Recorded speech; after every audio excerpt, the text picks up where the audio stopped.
नमस्कार, जय हिंद दोस्तों। आप सभी का स्वागत है आपके अपने YouTube चैनल प्रबोध क्लासेज पर। कुछ लोग जो है वो टेलीग्राम पर, ट्विटर पर, फेसबुक पर, इंस्टाग्राम पर, जितने भी सोशल मीडिया प्लेटफॉर्म है, इन पे एक स्क्रीनशॉट साझा कर रहे हैं और बता रहे हैं उसमें कि फर्स्ट इंडिया की कोई न्यूज का स्क्रीनशॉट वो है और उसमें पता चल रहा है कि 2 पेपर होने वाले हैं। ऐसा कर्मचारी चयन बोर्ड जो RSSMB है वो करवाता है परीक्षा। आपको पता है रीट की नहीं, रीट के बाद जो मुख्य परीक्षा है उसकी, जो रीट के जो पेपर होता है या फिर पात्रता का जो पेपर होता है वो BSER करवाता है, यानी कि board of senior secondary education Rajasthan. ठीक है, ये करवाता है। लेकिन यहाँ एक कॉपी या फिर एक स्क्रीनशॉट जो वायरल हो रहा है, मैं आपको बता देता हूँ कौन सा स्क्रीनशॉट है।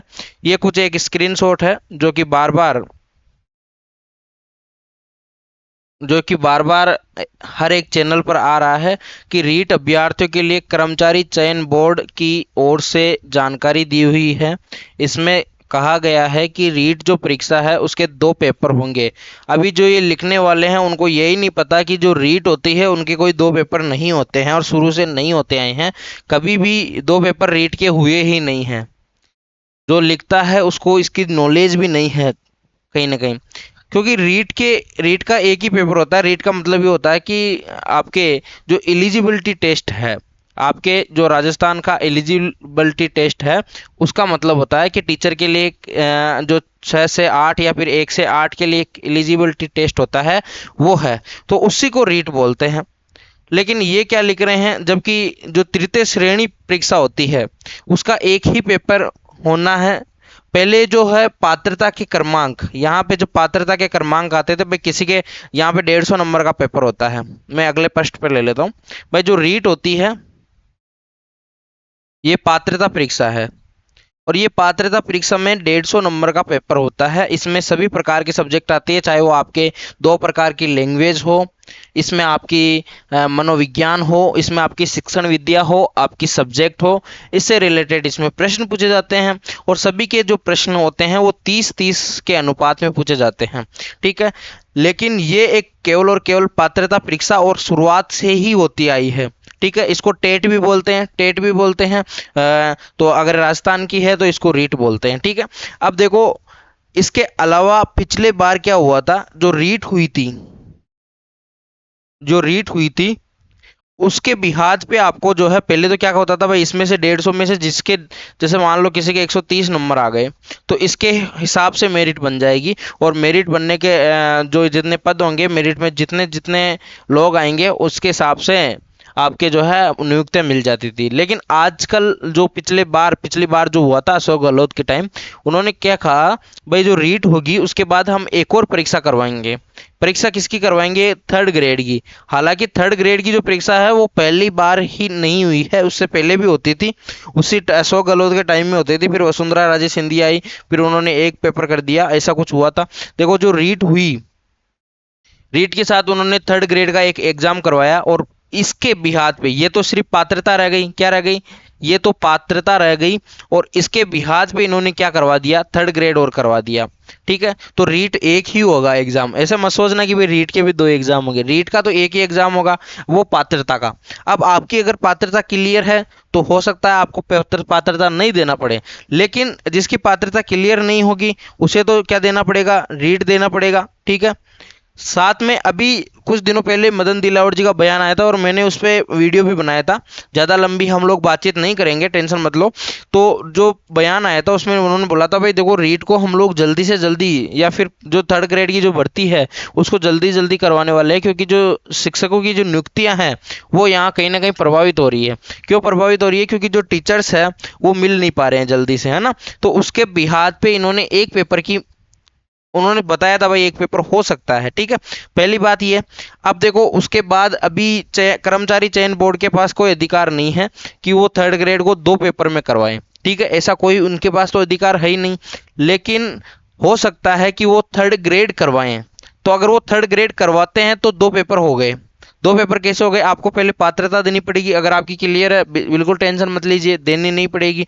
अगर आपकी क्लियर नहीं है तो दोनों ही पेपर आपको क्या पड़ेंगे, देने पड़ेंगे, तभी ही आपका जो है चयन हो पाएगा। लेकिन आपकी क्लियर है तो आप डायरेक्ट इसकी तैयारी कर सकते हैं, बिल्कुल ठीक है।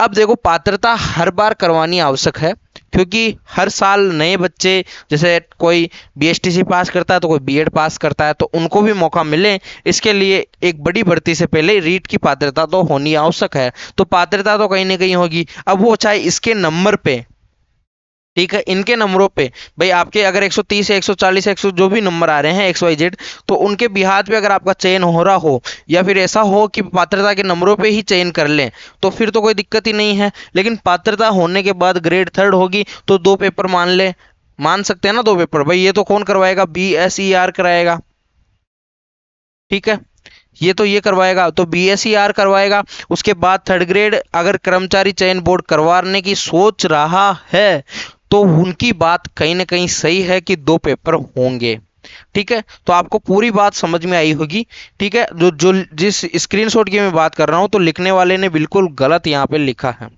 दूसरी बात, अगर उन्होंने ये बात बोली है ना, अगर ये बात उन्होंने बोली है कि जो पेपर है वो दो होंगे, अगर कहीं ना कहीं ये बात सच भी है, तो बिल्कुल आप लोग पात्रता अगर क्लियर है तो कोई बात नहीं, नहीं है तो पात्रता तो हर एक बिहार पे आपको देनी ही पड़ेगी, चाहे आप थर्ड ग्रेड हो दो पेपर या फिर नहीं हो, तो पात्रता तो देनी ही पड़ेगी, ठीक है। अब उसके बाद आ गई एक और बात, एक और मुद्दा क्या है, 50% वाला। मैंने अभी बताया था कुछ दिनों पहले कि 2-3 दिन पहले मदन दिलावर जी का एक और बयान आया था, हालांकि वो कहीं भी बयान देते रहते हैं, उनकी बातों पे जो है विश्वास करना थोड़ा सा मुश्किल लगता है। बाकी जो 50% वाली बात आई है, वो उन्होंने बताया कि हम लोग L1 में करने की सोच रहे हैं, ठीक है, उन्होंने कहीं ना कहीं की नहीं है।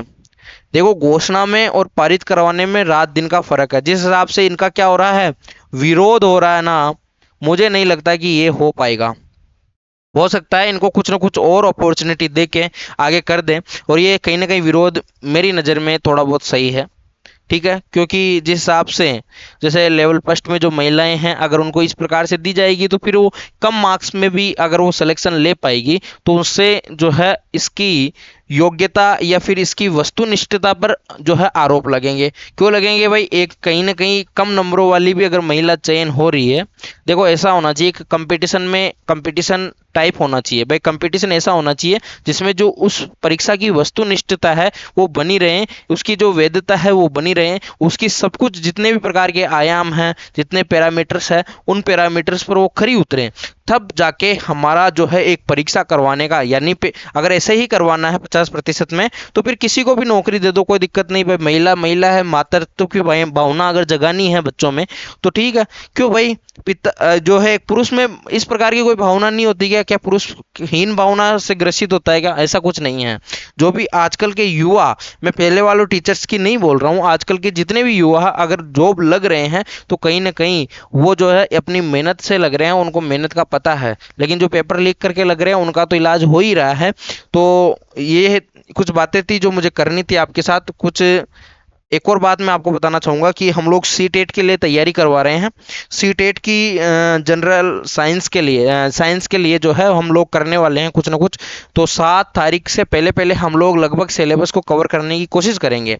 उसके साथ ही जितने भी पेपर है, मैंने 2-3 पेपर तो करवा दिए ऑलरेडी, और भी जितने पेपर है उनको भी हम लोग करेंगे भाई। एक साल में 2 पेपर होते हैं, कहीं ना कहीं कोरोना की वजह से एक पेपर भी हुआ है, तो उसके तहत हम लोग इसमें चर्चा कर रहे हैं कि इन पेपर्स को सॉल्यूशन करवाएं, और आप लोगों के लिए जो है फायदेमंद रहेगा ये पेपर, ऐसा मैं मानता हूं।